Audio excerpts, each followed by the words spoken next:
saya ingin membagikan renungan firman Tuhan untuk hari ini, yang saya beri judul adalah kemerdekaan yang sesungguhnya. Saya akan bacakan di dalam Galatia pasal 5 ayat pertama dan ayat yang ke-13. Ini adalah merupakan renungan kita pada saat ini. Galatia 5 ayat 1 berkata, supaya kita sungguh-sungguh merdeka, Kristus telah memerdekakan kita. Karena itu berdirilah teguh, jangan mau lagi dikenakan kuk perhambaan. Ayat 13, saudara-saudara, memang kamu telah dipanggil untuk merdeka, tetapi janganlah kamu mempergunakan kemerdekaan itu sebagai kesempatan untuk kehidupan dalam dosa, melainkan layanilah seorang akan yang lain oleh kasih. Puji nama Tuhan. Tuhan itu baik dalam kehidupan kita. Kristus telah memerdekakan kita. Ayat yang kelima dia berkata, supaya kita sungguh-sungguh merdeka. Kristus telah memerdekakan kita. Ya, banyak agama mau hidup merdeka atas dosa, mau hidup merdeka atas kehidupannya, mau hidup merdeka atas kedagingannya, tapi tidak bisa. Tapi puji Tuhan, di dalam kekristenan bahwa Kristus telah benar-benar memberikan kita kemerdekaan, sehingga kita diselamatkan bukan karena kita berbuat baik, bukan karena kita beramal, tapi benar-benar kita diselamatkan oleh karena kasih karunia. Dan keselamatan itu benar-benar sungguh-sungguh, dikatakan di sini, supaya kita sungguh-sungguh merdeka. Artinya bahwa keselamatan yang sesungguhnya itu hanya di dalam Kristus, di mana Kristus telah memerdekakan kita dari dosa, dari hukuman dosa, dan hukuman dosa akibat dosa itu adalah maut. Dan Kristus telah memerdekakan kita melalui pengorbanannya di atas kayu salib, sehingga kita benar-benar dimerdekakan dan kita punya kepastian bahwa kita akan hidup dalam kekekalan, diselamatkan oleh Tuhan di dalam kekekalan. Karena benar-benar Kristus telah memerdekakan kita dari hukuman dosa dan upah daripada dosa itu. Dan benar-benar Kristus telah mati, dan barang siapa percaya kepadanya beroleh keselamatan. Tapi Bapak Ibu Saudara sekalian, ketika kita percaya dan menerima Kristus Yesus sebagai Tuhan dan Juru Selamat, maka kita telah dimerdekakan oleh Tuhan.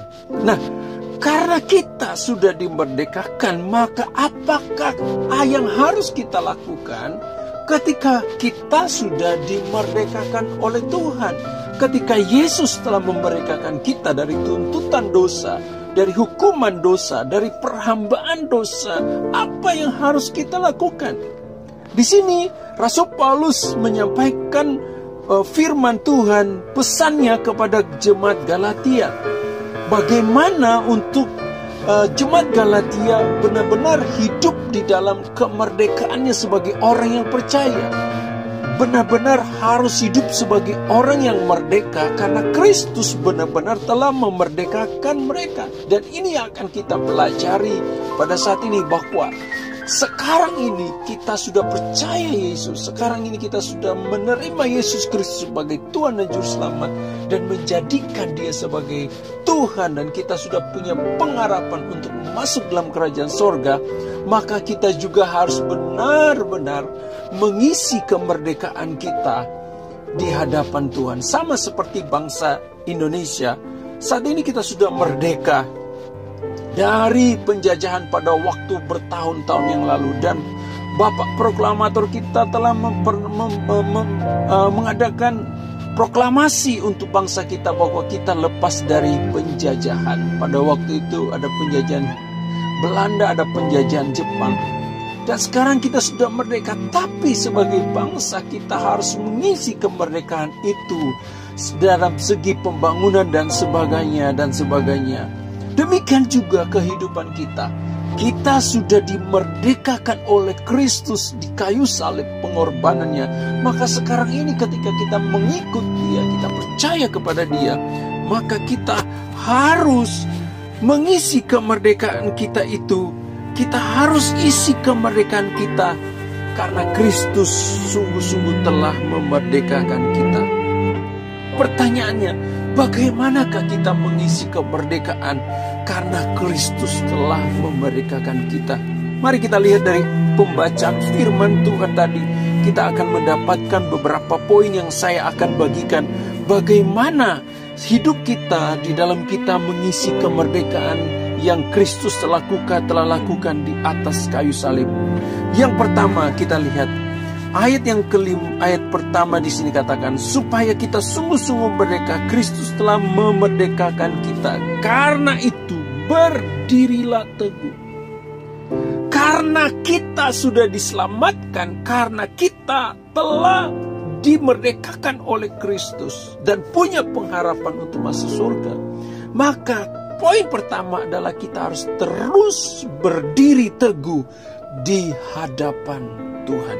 Kita harus kuatkan kaki kita untuk selalu berdiri di hadapan Tuhan dan selalu memuji Tuhan, selalu memandang kepada Tuhan, selalu punya iman. Iman kita nggak boleh goyah, iman kita nggak boleh luntur.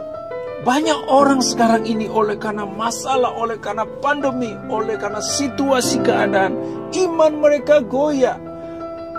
Kaki mereka tidak bisa berdiri lagi, tidak bisa bersyukur lagi kepada Tuhan, tidak bisa melihat keajaiban Tuhan lagi dalam hidupnya. Kaki mereka sudah goyah. Kenapa? Oleh karena masalah, oleh karena tekanan yang terjadi dalam hidup mereka. Tapi firman Tuhan pada saat ini berkata, karena itu kita harus berdiri teguh. Ayo kita kuatkan kaki kita. Ayo kita kuatkan hidup kita, iman kita. Berdirilah di hadapan Tuhan. Pandang akan kebesaran Tuhan. Pandang akan kedahsyatan Tuhan. Bahwa Tuhan itu masih dahsyat dalam hidup kita. Bahwa Tuhan itu masih bekerja dalam hidup kita. Bahwa Tuhan itu tidak meninggalkan kita. Bahwa Tuhan itu punya rencana yang indah dalam hidup kita. Ayo kita berdiri teguh di hadapan Tuhan. Kita lihat kebesaran Tuhan. Kita lihat kemuliaan Tuhan. Kita lihat rencana Tuhan dalam hidup kita yang besar dan ajaib. Kita jangan sampai putus asa. Kaki kita jangan lemah dan goyah. Kita harus tetap kuat menghadapi situasi dan berdiri teguh di hadapan Tuhan dan memandang rencana Tuhan, memandang kasih Tuhan di dalam kehidupan kita. Kita harus mengisi kemerdekaan dengan berdiri teguh di hadapan Tuhan. Poin yang kedua yang saya bagikan, bagaimana untuk kita mengisi kemerdekaan.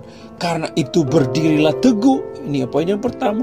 Dan jangan lagi mau dikenakan kuk perhambaan. Oh haleluya. Poin yang kedua, jangan lagi kita dikenakan kuk perhambaan dosa. Karena Kristus telah menebus kita dari dosa. Kita adalah orang manusia berdosa.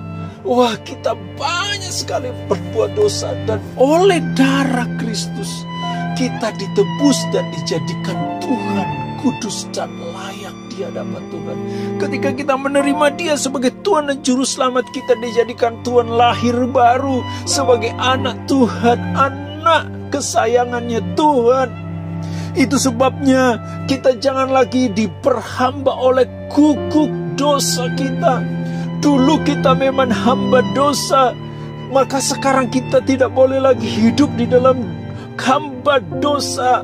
Dulu kita di bawah kuasa dosa pornografi, kita harus lepaskan dosa pornografi itu. Kita dulu hidup dalam dosa penipuan, kita harus lepaskan. Kita suka menipu. Dulu kita hidup dalam kata-kata kotor, maka kita harus lepaskan kuk perhambaan dari kata-kata kotor.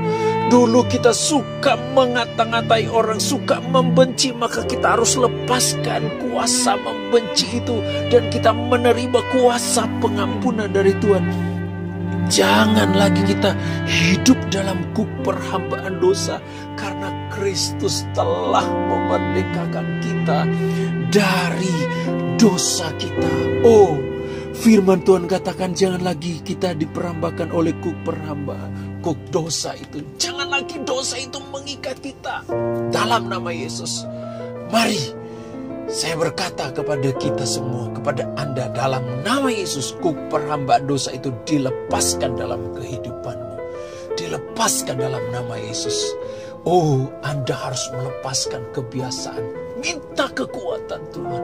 Minta anugerah Tuhan. Tuhan, saya setelah dimerdekakan oleh Engkau, maka saya harus melepaskan dosa yang begitu mengikat saya. Saya harus lepaskan Tuhan.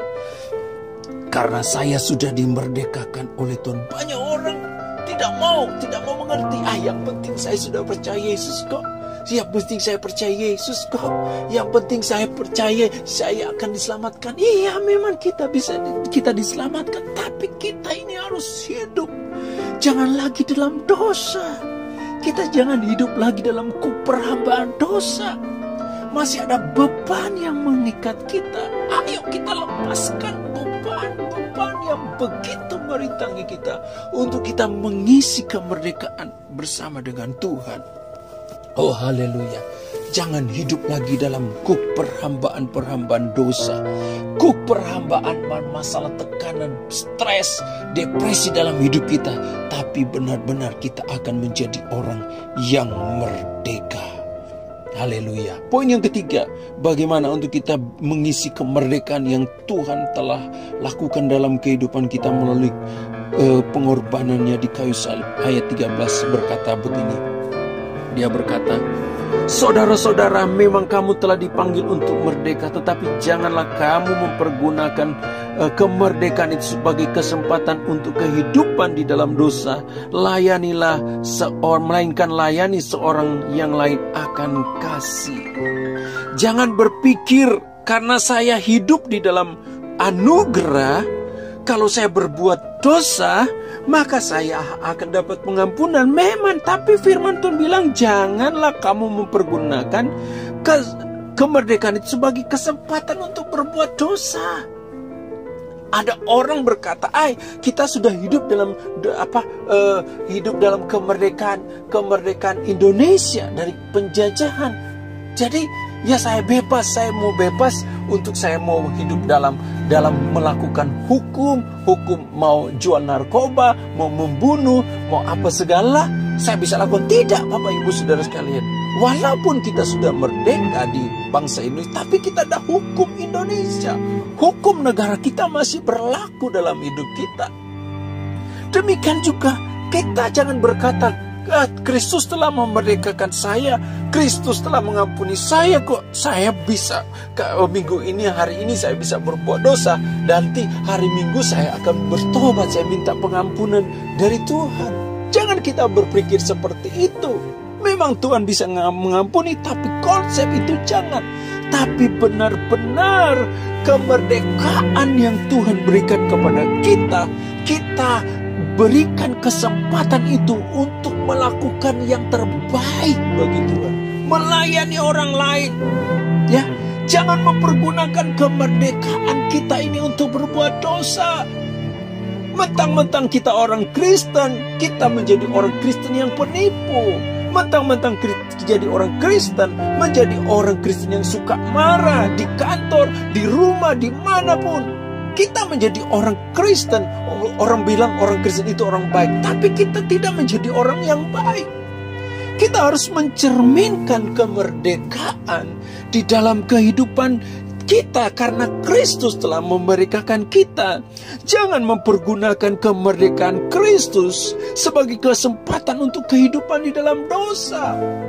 Kita telah ditebus oleh Kristus dengan darahnya yang sangat mahal. Jangan hidup dalam kehidupan dosa lagi. Kalau Anda masih dalam perselingkuhan, bertobat kembali kepada istri Anda. Kalau Anda masih dikuasai dengan kehidupan dosa, bertobat, cari Tuhan, lepaskan. Jangan lagi hidup dalam kehidupan dosa, tapi hidup di dalam kemerdekaan bersama dengan Tuhan. Hidup dalam kemerdekaan karena janji Tuhan dalam kehidupan kita untuk kita hidup dalam kekudusan dan kebenaran. Kita akan datang kepada Tuhan dalam kebenaran, kekudusan. Jangan mempergunakan kemerdekaan kita untuk berbuat dosa. Puji nama Tuhan. Mari Bapak Ibu Saudara sekalian, dengan firman ini. Kiranya firman ini bisa memberkati kita. 3 poin yang saya bagikan buat kita, bagaimana kita mengisi kemerdekaan yang Tuhan telah lakukan di atas kayu salib, dan kita menghargai pengorbanan Yesus, di mana Yesus telah memerdekakan kita dari dosa dan hukuman maut. Maka 3 poin yang saya bagikan firman Tuhan pada saat ini. Yang pertama, kita harus terus berdiri teguh di hadapan Tuhan, dan jangan lagi ada perhambaan dalam kehidupan kita. Dan yang ketiga adalah jangan mempergunakan kemerdekaan sebagai kesempatan untuk berbuat dosa. Mari Bapak Ibu Saudara sekalian, kita merenungkan firman Tuhan, dan kiranya renungan firman Tuhan ini bisa memberkati kita.